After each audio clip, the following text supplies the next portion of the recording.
This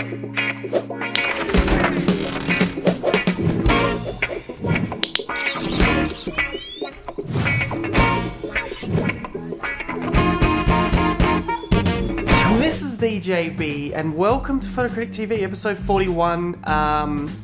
We've had a few issues that may have been my fault, but I'm putting it down to fate. No, it's your fault. Aaron thinks I've been.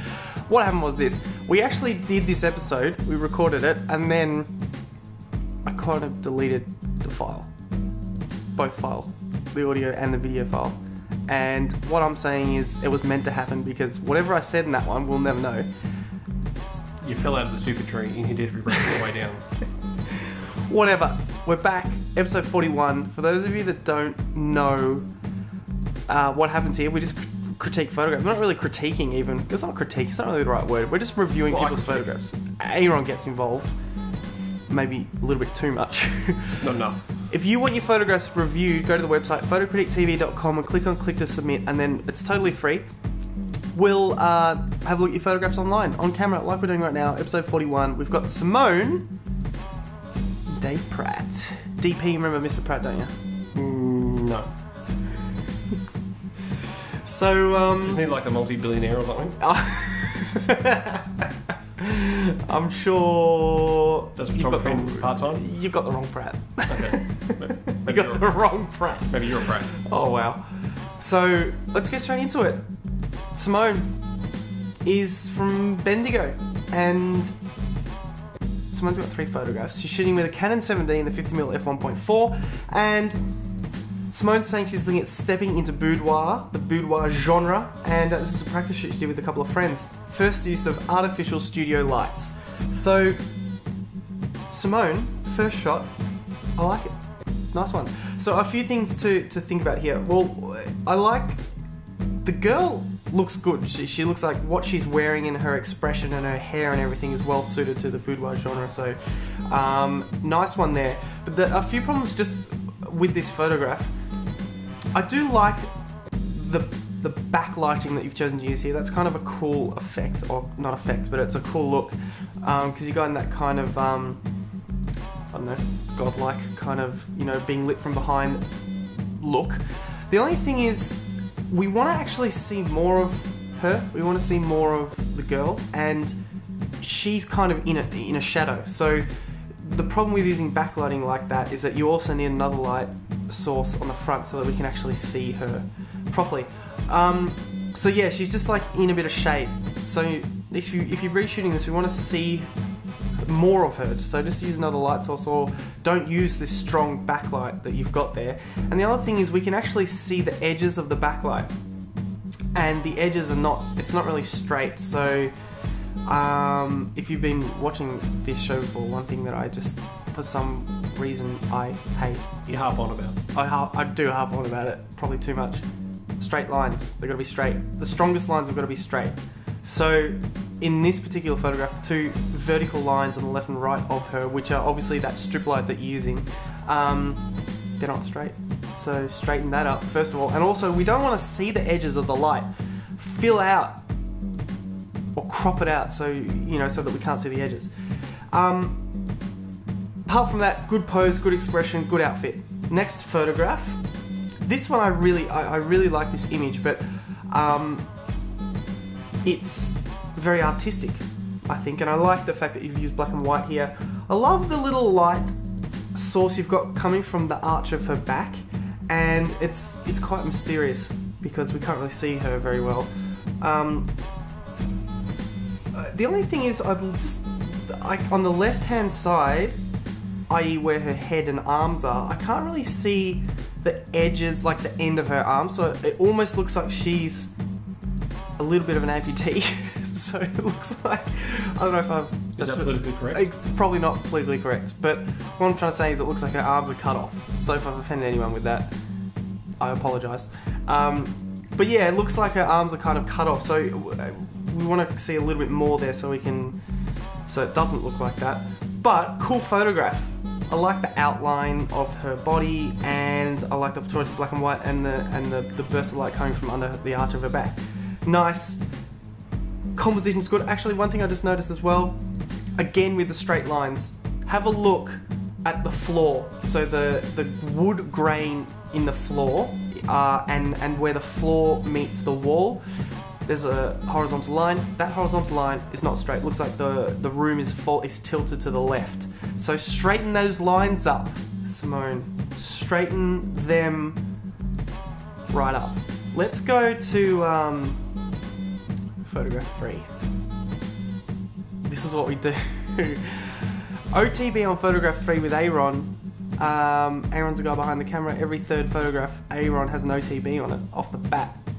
Beyond the frame. And beyond the frame with Aaron. He's never seen the photo. He's going to have a look at it for 7 seconds and he's just going to tell you what he thinks. Because apparently he tells me he's a damn expert at this stuff. So he only needs 7 seconds. Anything more than 7 seconds is just a waste. Yep. How's everything going? That's all right. I heard that you met a fan on the weekend. I did. And well, she met me. How did that go down? She would have been ecstatic. Well, naturally she was. She was over the moon about it. Yeah. Did you hug it out? I offered her a hug, yeah. Did she take it? Yeah, she took it, but I'll have to charge her for it later. Okay. Wasn't free. the check's not in the mail yet. It's not in the mail. The invoice is in the mail. Oh, you've invoiced her? Yeah. Okay, awesome. Was she was slightly nervous about it? I think so. Yeah. All right. You ready for this? Yep. OTB photograph 3. Tag you in. Yep. Yep. 7 seconds. That's the photo. Everyone's got it. Wait, this is different from the last one we did. What are you talking give me a new photo. Have I? I don't know. Well, maybe. we recorded this last time, and you bugged it up. Oh, and now yeah. we're re-recording it, and now you give me another photo. I was meant to do the same one again. That's what we agreed on. Just do it. So, I can't work under these conditions. Spelled a word wrong. Spelling error? Spelling error. Oh no! Which word? That one. Let's try and read this out. So, the depth of winter. I finally found that within me there lay an invincible summer. Cool. Doesn't make sense. Where's the spelling error though? What? If you can't see it, I'm not going to say it. Oh, look, he's doing what Aaron normally does, and he just talks about stuff that doesn't actually exist. So, Oh, it's there. I'm ignoring it. You find it if you believe you can find it. It's within me. So, Simone, I like this. I think this is my favourite photograph. Oh, yeah, maybe not. Between the second and third, but I like this photograph. So, why? Why do we like it? Do you like it? Do you like it? It's irrelevant. Good point. Fair enough. You're not here to make comments about whether it's good or not. I'm here to do my job. So Simone, good. What I love about this is this really good use of symmetry. So the first thing I notice is I love the way that her hair, I don't know whether you've intentionally put her hair this way, but the way her hair kind of balances out the tattoo. There's a bit of cool symmetry there, like diagonal from the top left to the bottom right. That is nice. That's nice to look at. Love that. This time the lighting is spot on almost, I would say. Maybe if you had a bit more light on her hair, we could get a bit more detail out of, I don't know, the twists and turns that are going on in her hair, because that's obviously they're the dark, that's the shadows and the blacks, that's where they all are. So, I don't know, minor point. And also... A different font. You don't like the font on the tat? It's too scripty. Yeah, Looks like Shelley. Shelley font. Yeah, I'm guessing. You're an idiot. Aaron's a font geek. That's pretty much what he does all day, just walks around the streets identifying fonts and blogging about them. Yep. Maybe you should do No that. one follows me. No, he's got 0 followers. Well, on my font blog. Font blog. So, Simone, the other thing is good symmetry around the subject, good use of negative space. So it's a comfortable amount of negative space. So what I mean by that is the crop is not too tight and not too loose. So it's a comfortable image. Two negatives make a positive. Not in this case, you're retard. That's not politically correct. So, okay, look. Sorry.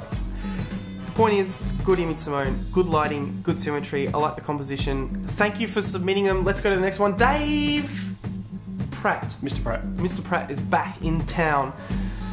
So Dave's from Melbourne, and he's got a Sony A55, which is Sony's digital SLR, and the Minolta 100 to 400 APO.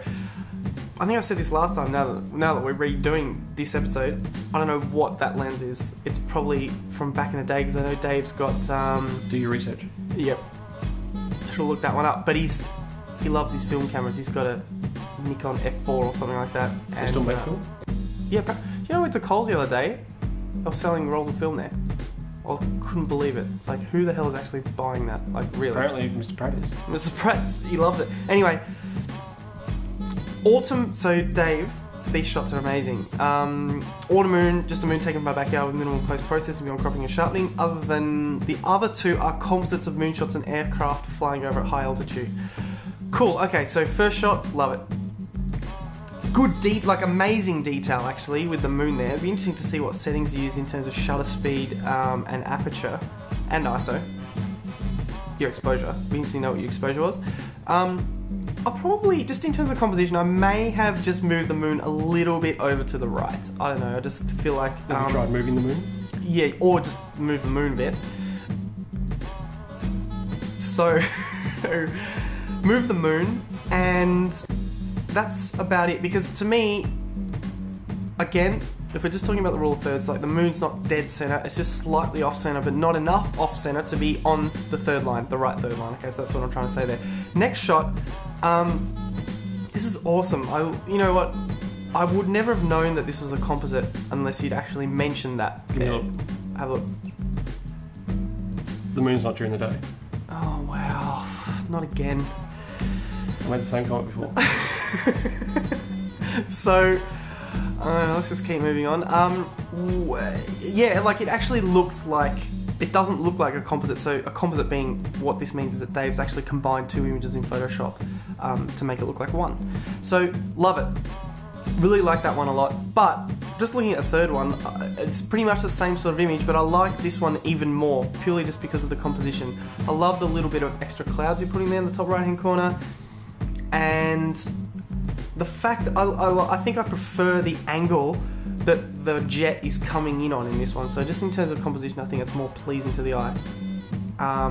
You sure it's a jet?